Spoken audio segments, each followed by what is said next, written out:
Each time he named an object, I made an attempt to communicate my recognition of his spoken word. I would say, "Yes, that is a bed," or "I think it is a dresser," or "It does look like a rabbit." I tried to keep my response brief, in line with what he said, and with enough variation to avoid monotony. When he picked up the father doll and said, "Papa," I replied, "It could be Papa." And that is the way our conversation went with every item that he picked up and named. I thought that this was his way to begin verbal communication. Naming the object seemed a safe enough beginning. Then he sat down on the floor, facing the dollhouse. He stared at it in silence for a long time. I didn't prod him on. If he wanted to sit there in silence, then we would have silence. There must have been some reason for what he was doing.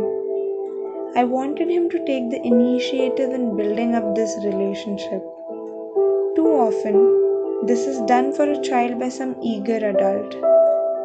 He clasped his hands tightly together against his chest and said over and over again, "No locked doors, no locked doors, no locked doors." His voice took on a note of desperate urgency. "Dibs, no locked doors," he said. There was a sob in his voice. I said to him, "You don't like the doors to be locked." Dibs seemed to crumple. His voice became a husky whisper. "Dibs, no like closed doors. No like closed and locked doors. Dibs, no like walls around him." Obviously, he had had some unhappy experiences with closed and locked doors. I recognized the feelings he expressed. Then he began to take the dolls out of the house where he had placed them. He took out the mother and father dolls. "Go store," he said. "Go away to the store, go away." "Oh, is mother going to go away to the store?" I commented. "And Papa too? And sister?" He quickly moved them out and away from the house. Then he discovered that the walls of the room in the dollhouse could be removed.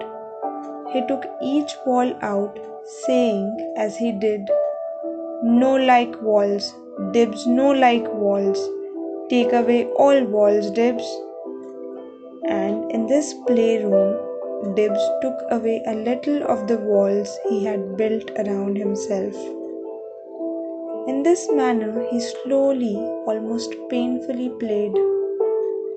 When the hour was up, I told him that the playtime here was almost over and we would go back to his classroom. "There are 5 more minutes," I said. "Then we will have to go." He sat on the floor in front of the dollhouse. He neither moved nor spoke. Neither did I. When the 5 minutes were up, we would go back to his room. I didn't ask him if he wanted to go. There was no real choice for him to make. I didn't ask him if he would like to come back again. He might not want to commit himself. Besides, that decision was not up to him to make.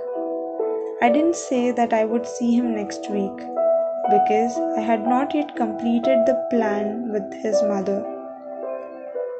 This child had been hurt enough without my introducing promises that might not materialize. I didn't ask him if he had a good time. Why should he be pinned down to an evaluation of the experience he just had? If a child's play is his natural way of expressing himself, why should we cast it in a rigid mold of a stereotyped response? A child is only confused by questions that have been answered by someone else before he is asked.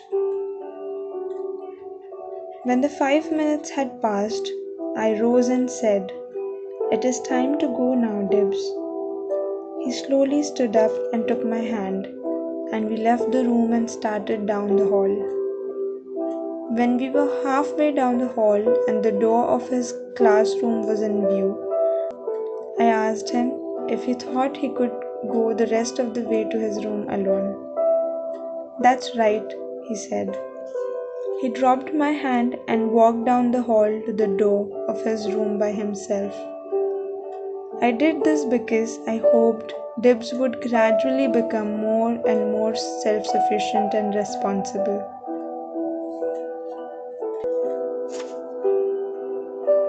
I wanted to communicate to him my confidence in his ability to measure up to my expectations. I believed he could do it. If he had faltered, shown signs of it being too much for him to do this first day, I would have gone a little farther down the hall with him. I would have gone all the way to the door of his room with him if he had seemed to need that much support. But he went by himself. I said, "Goodbye, Dibs." He said, "That's right." His voice had a soft, gentle quality.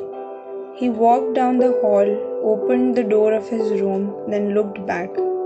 I waved. The expression on his face was interesting. He looked surprised, almost pleased. He walked into his room and closed the door firmly behind him. It was the first time Dibs had ever gone any place alone. One of my objectives in building up this relationship with Dibs was to help him achieve emotional independence. I did not want to complicate his problem by building up a supportive relationship to make him so dependent upon me that it would postpone the more complete development of his feelings and inner security.